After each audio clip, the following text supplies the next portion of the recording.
দেখো বন্ধুরা, বাজার থেকে কি মাছ নিয়ে চলে এসছে। একটা জ্যান্ত গোটা মাছ নিয়ে চলে এসছে। মাছটা হচ্ছে রান্না করব, আর একদম আদা জিরে বাটা দিয়ে পাতলা করেই রান্নাটা করব, ধনেপাতা দিয়ে। তো চলো চটপট রান্না করে নিই। যারা আমার ইউটিউব চ্যানেলে দেখছো তারা অবশ্যই একটা সাবস্ক্রাইব করে পাশে থেকো, আর ফেসবুকে যারা দেখছো তারা একটা ফলো করে পাশে থেকো। তো চলো চটপট রান্নাটা করে নিই। দেখো এদিকে কড়ার তেল গরম হয়ে গেছে।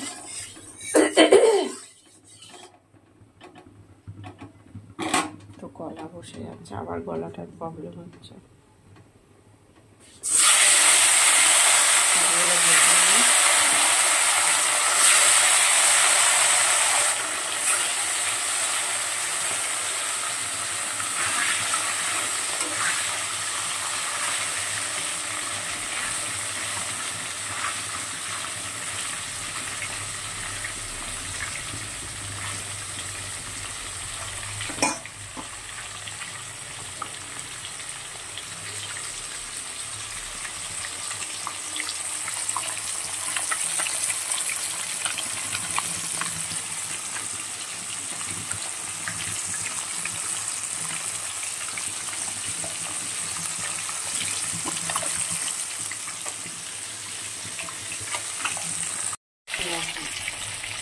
মাছ ভাজা হয়ে গেছে। আর মাছটা রান্না করার জন্য এখানে আমি একটা ঝিঙে দুটো মাঝারি সাইজের আলু কেটে নিয়েছি লম্বা লম্বা করে। আর এখানে আমি মশলা যেটা দেবো, এখানে জিরে নিয়েছি, আদা নিয়েছি, কয়েকটা কাঁচা লঙ্কা নিয়ে নিয়েছি।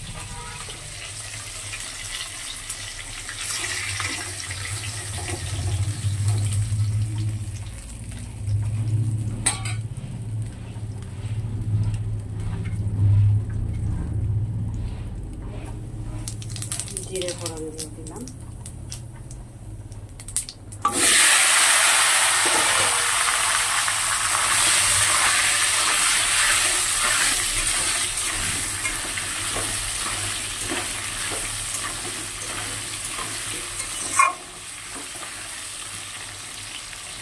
আলু আর ঝিঙেটা যতক্ষণ ভাজা ভাজা হবে মশলাটা করে নিয়ে আসবো।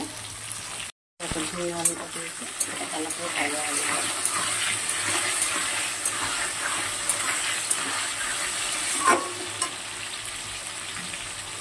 আদা জিরে বাটা কাঁচা লঙ্কা যেটা দিয়েছিলাম পেস্ট করেছি ওটা দিয়ে দিলাম।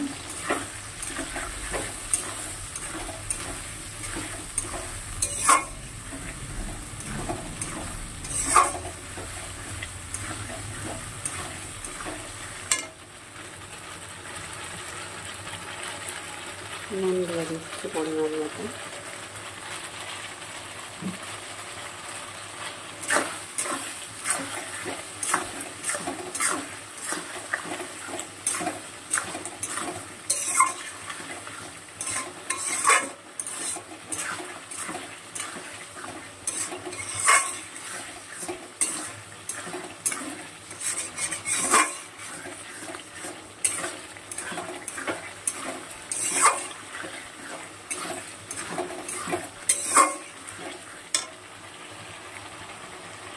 সামান্য একটু জল দিচ্ছি।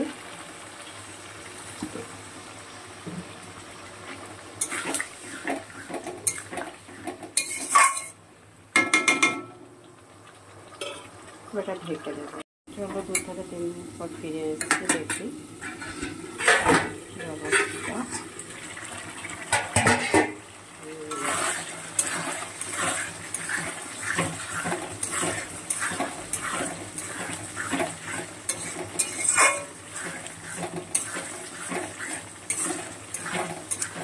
এই তরকারিটাতে যদি রাঁধুনি ফোড়ন দেয় না আরও সুন্দর টেস্ট লাগে, তবে রাঁধুনিটা আমার নেই বলে সেই জন্য আমি রাঁধুনিটা ফোড়নে দিতে পারলাম না, সাদা গোটা জিরেই দিয়ে দিলাম।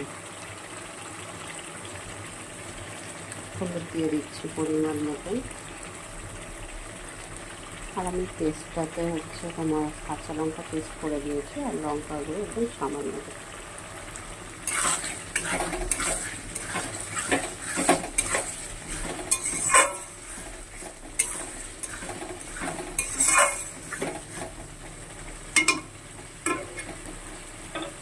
আবারও কিছু সময় ঢেকে দেবো।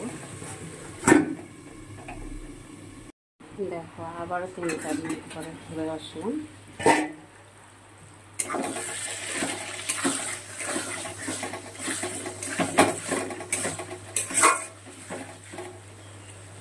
আলুটাও সিদ্ধ হয়ে গেছে, একটু আরও 2-3 মিনিট রেখে দেবো।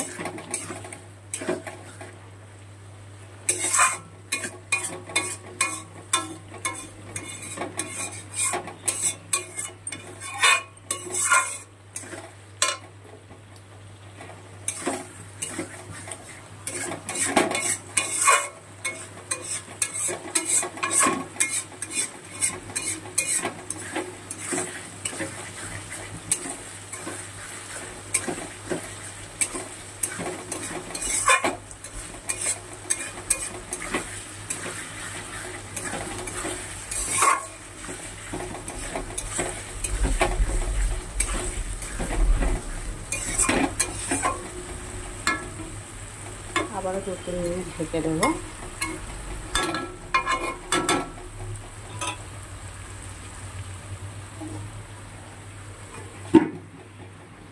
তো দেখো আবারও 2-3 মিনিট পরে এসছি।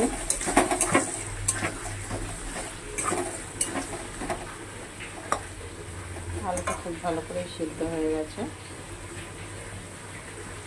পরিমাণে যতটা জল লাগবে ততটাই জল দেবো। আর কিন্তু খুব বেশি ফোটানোর দরকার নেই, সময় দিয়ে রান্না করার দরকার নেই, কেন কি আমার আলু ঝিঙে সবটাই সিদ্ধ হয়ে গেছে খুব ভালো করে। এবার জল পাখিটা ভালো করে ফুটে উঠলে মাছগুলো দিয়ে দেবো।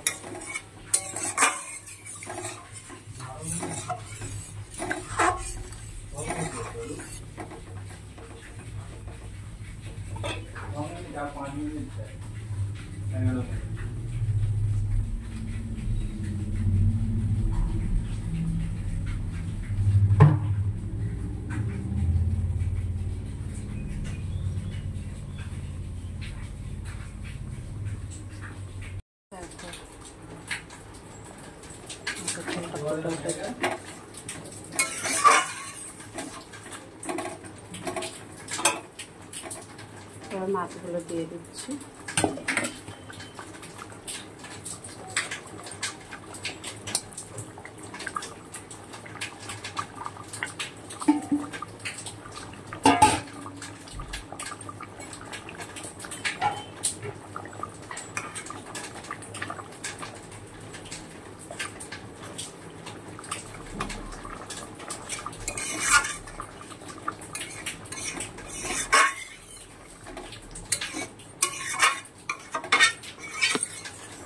বন্ধুরা মাছটা রান্না হয়ে গেল।